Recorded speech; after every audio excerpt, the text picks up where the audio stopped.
Payung gunung ini diduga akibat petugas tidak datang dan mengangkut sampah hampir 1 minggu di Jalan Gang Swadaya Albo, Cakung Barat, Cakung, Jakarta Timur. Bahkan tumpukan yang berada tepat di samping rusun Albo ini menutup sebagian jalan dan menimbulkan aroma tidak sedap hingga mengganggu aktivitas warga. Warga yang hendak melintas baik motor maupun pejalan kaki harus bergantian melintas. Tidak terangkutnya sampah dampak dari adanya pembatasan pembuangan ke TPST Bantar Gebang.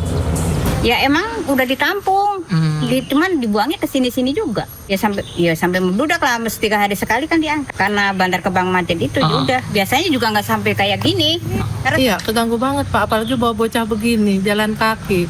Bau banget, apalagi anak saya les di RPTA di sini. Tiap hari saya lewat sini. Meresahkan nggak sih Bu? Banget Pak, meresahkan banget.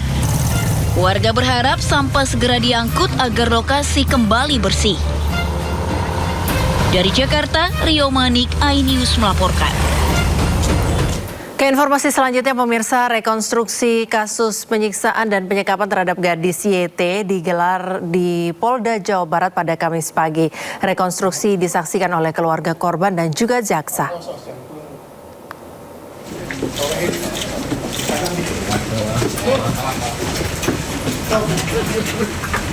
Tersangka Taufik Hidayat menjalani rekonstruksi penyiksaan dan penyekapan terhadap gadis YT di Mapolda Jawa Barat sekitar pukul 9 pagi tadi. Rekonstruksi digelar setelah polisi melakukan prarekonstruksi di tempat kejadian perkara. Saat prarekonstruksi, polisi menemukan 2 lokasi baru tempat pelaku menyiksa korban YT di tempat kos kawasan Cisaru, Bandung. Proses rekonstruksi disaksikan oleh keluarga korban dan jaksa penuntut umum. Rekonstruksi dilakukan di Mapolda Jawa Barat agar tidak mengganggu ketertiban di kos tempat kejadian perkara.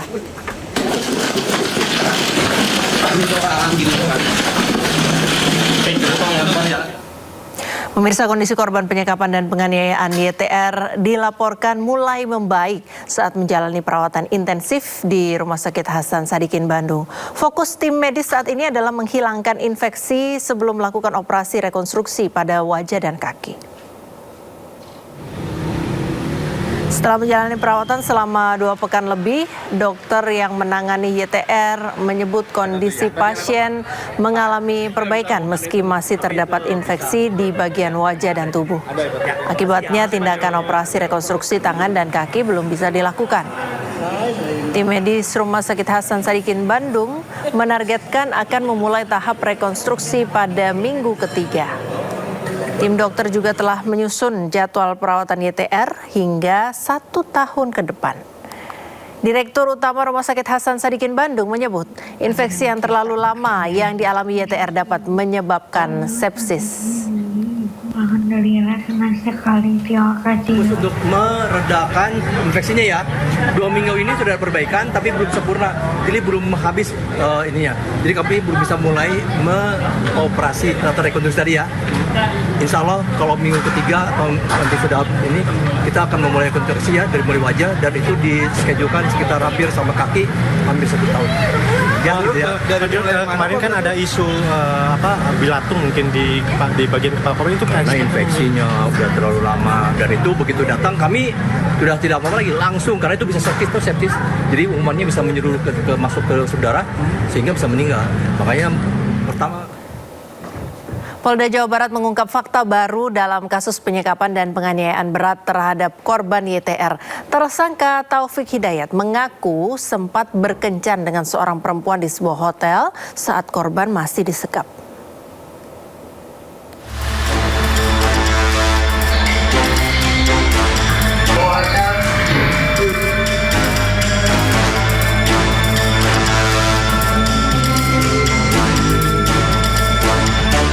Tersangka Taufik Hidayat akui sempat menginap dan berkencan dengan seorang perempuan di sebuah hotel sebelum akhirnya diringkus oleh aparat kepolisian. Mirisnya, hal tersebut diduga kuat dilakukan oleh tersangka ketika korban YTR masih dalam kondisi disekap dan berada di bawah penguasaannya. Tim penyidik melakukan pemeriksaan intensif menyusul beredarnya rekaman CCTV di media sosial yang memperlihatkan tersangka berada di sebuah hotel bersama seorang perempuan. Berdasarkan hasil pemeriksaan, tersangka mengaku mengenal perempuan tersebut melalui sebuah aplikasi daring. Pihak kepolisian menegaskan berdasarkan lini masa penyidikan sementara, pertemuan tersangka dengan perempuan tersebut terjadi di tengah masa penyekapan korban. Polisi menyebut tindakan ini sebagai selingan di sela-sela aksi keji yang dilakukan tersangka terhadap korban.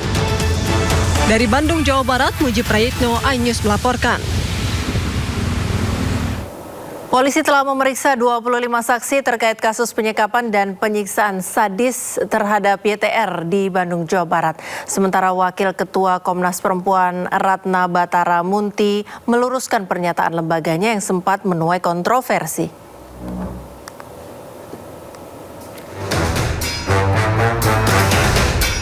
Polda Jawa Barat sudah melakukan 2 kali prarekonstruksi kasus penyekapan dan penyiksaan sadis terhadap YTR. Dalam kasus ini, polisi juga menemukan barang bukti baru dari TKP terbaru. 25 orang saksi termasuk korban YTR sudah diperiksa. Petugas juga masih menunggu hasil tes psikolog pelaku yang hingga saat ini belum keluar.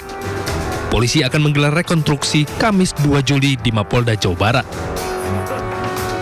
Sementara Komnas Perempuan menyatakan kasus penganiayaan wanita di Bandung YTR merupakan bentuk kekerasan berbasis gender terhadap perempuan berlapis yang sangat ekstrim, sadis, dan kejam, serta memenuhi unsur penganiayaan berat menurut hukum pidana. Terkait kasus ini, Komnas Perempuan mendukung pihak-pihak yang telah melakukan sejumlah langkah cepat sehingga korban dapat tertangani dengan baik. Tim Liputan iNews melaporkan.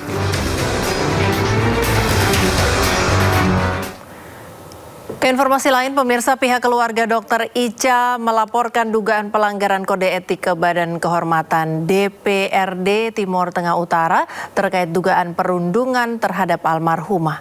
Selain itu, keluarga juga menyatakan akan melaporkan dugaan tindak pidana ke Polda Nusa Tenggara Timur. Sedang diintimidasi oleh anggota dewan. Saat ini saya sedang pindah mama. Saya sudah bekerja sesuai dengan SOP. Keluarga almarhumah Dr. Ica menemukan adanya dugaan tindak pidana dalam peristiwa yang dialami almarhumah. Diduga almarhumah mengalami kekerasan verbal yang hingga memberikan tekanan psikis terhadap Dr. Ica. Atas hal ini, pihak keluarga pun akan berkoordinasi dengan Polda Nusa Tenggara Timur untuk melakukan pelaporan dugaan tindak pidana ke Polda Nusa Tenggara Timur. Melaporkan ini tindak pidananya ke kepolisian daerah kabupaten di daerah provinsi Nusa Tenggara Timur.